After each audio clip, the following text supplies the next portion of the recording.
Hey there. When you think about chemical reactions, what comes to mind? Maybe bubbling beakers, maybe some colorful liquids?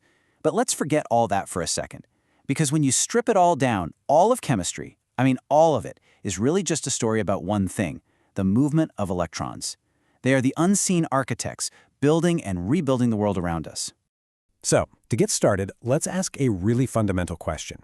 When two atoms decide to link up and form a chemical bond, is it always a perfect, equal partnership? Are they always sharing nicely? Well, as you can see right here, the answer is, it depends. On the left, you've got a nonpolar bond. Think of something like hydrogen gas. Here, the electrons are shared perfectly equally. See how that cloud is nice and symmetrical? But then look at the right. In a polar bond, like in hydrogen chloride, it's a whole different ballgame. One atom is pulling those electrons way closer, which creates this lopsided, asymmetrical cloud. So yeah, it's less of a partnership and way more of a tug-of-war. Which naturally brings us to our first big idea, the electron tug-of-war. What is it that actually decides who wins this fight for the electrons? So, who wins? Well, it all comes down to a property called electronegativity. It's really just a fancy word for how badly an atom wants to grab shared electrons in a bond. And here's the simple rule. If two atoms have different electronegativity values, that bond is automatically going to be polar. The atom with the higher number gets the lion's share of the electrons. Simple as that. And what's really cool is how we can draw this out. Just look at this hydrogen chloride molecule. Chlorine is the more electronegative atom, so it's yanking those electrons toward itself. We show this with that little delta minus symbol. That means a partial negative charge on the chlorine, and a delta plus or partial positive charge on the hydrogen. And that arrow, that's just showing you the direction of the pull. It's like a little road map for where the electrons are hanging out. Okay, so we've got this initial pull, this polarity. But the story doesn't stop there. That first little tug can actually cause a ripple effect through the whole molecule, and these effects can be either permanent or just temporary. Let's talk about the permanent one first. It's called the inductive effect. The best way to think about it is like dropping a pebble in a pond. That initial pull from an electronegative atom, like our chlorine here, sends a little wave of polarization down the chain of single bonds. But notice what happens. The charge gets weaker the further it goes. You see it goes from delta plus to delta double prime to delta triple prime. The effect just kind of fades out with distance, just like a ripple in water. And now for the temporary one, the electromeric effect. Okay, the really crucial thing to get here is that this only happens when another molecule, what we call an attacking reagent, shows up to start a reaction. It's totally on demand. So the reagent gets close, and bam, a pair of electrons from a multiple bond just completely hops over to one of the atoms. But as soon as that reagent leaves, the electrons snap right back to where they were. All right, so let's really break this down side by side. The inductive effect, that's permanent, and happens in those sturdy single bonds. It's just a partial shift in charge, and it gets weaker over distance. The electromeric effect, on the other hand, is the total opposite. It's temporary. It happens in multiple bonds. It's a complete transfer of electrons, and it won't even happen at all without an outside attacker showing up. Two totally different ways that electrons can behave. Okay, let's level up a bit, because sometimes electrons aren't just getting pulled between two atoms. Sometimes they're actually being shared across a whole group of atoms at once. This leads us to the super fascinating idea of resonance, and what we call delocalized electrons. So what in the world is resonance? It's this wild idea that in certain molecules, the electrons aren't stuck in one spot between two atoms. No, they're spread out or delocalized over a bunch of different atoms. And this is a huge, huge deal. Why?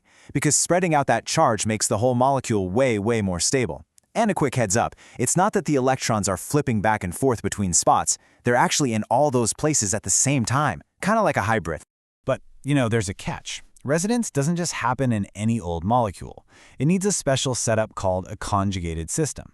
All that means is you need a pattern of alternating single and multiple bonds, like you see on the top there. If the multiple bonds are too far apart, like in that isolated system on the bottom, then sorry, no resonance. The electrons just can't make the jump.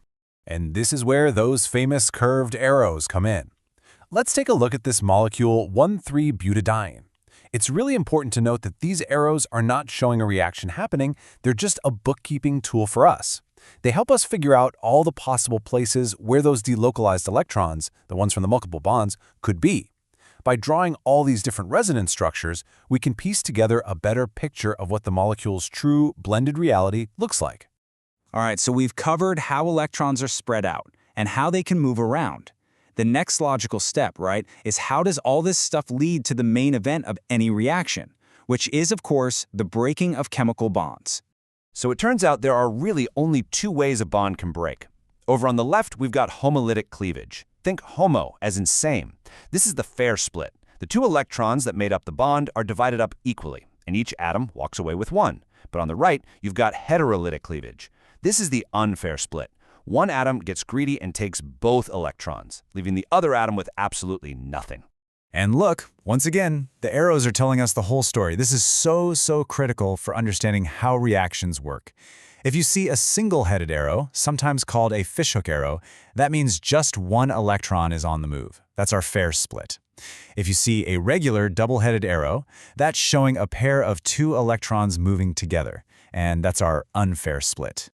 Now, when these bonds break, things don't just magically form new, stable products right away. Nope. First, they create these super unstable, really short-lived things that we call reactive intermediates. You could think of them as the middlemen of the chemical world. So remember that fair split, the homolytic cleavage? Well, when that happens, you get what's called a free radical. This is basically any atom or group of atoms that's left with one single unpaired electron. And that lonely electron makes them incredibly reactive. They are desperate to find a partner. But here's the thing, not all free radicals are created equal. As you can see here, their stability is all over the map. A radical that's right next to a benzene ring, that's a benzyl radical, is the most stable of all, because that lonely electron can be spread out across the whole ring through resonance. At the other end, a simple little methyl radical is the least stable. And this matters a ton, because the more stable an intermediate is, the more likely it is to actually form. Okay, so what about the unfair split, heterolytic cleavage? Well, if the atom that loses the tug-of-war is a carbon, it gets left electron deficient. This creates a carbocation. That's a carbon atom with a positive charge. And it's positive because it now only has 6 electrons in its outer shell instead of the happy 8 it wants. And guess what? Just like free radicals, carbocations have their own stability ranking. And the pattern is actually really similar. The benzyl and allyl ones are the most stable, and again, we have resonance to thank for that. It does a great job of spreading out that positive charge and making the whole thing less unstable. This hierarchy is one of the keys to predicting how a ton of chemical reactions will go. But what if the carbon atom is the one that wins the unfair split and gets to keep both electrons?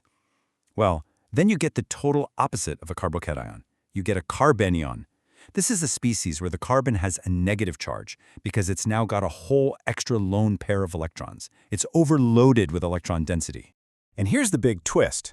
For carbanions, the stability order is completely the reverse of what we just saw for free radicals and carbocations. In this case, the simple methyl carbanion is actually the most stable. But why? Well, other carbon groups tend to push electron density away, which would just make an already negative carbon even more negative and unstable. So for carbanions, less is definitely more. So let's put it all together. It starts with electronegativity, which creates polarity. That polarity leads to things like the inductive effect and resonance, and those effects control how stable the intermediates are when bonds break, either fairly or unfairly. All of these things work together to determine how and why a bond breaks, which leaves us with the big question: what decides what happens next?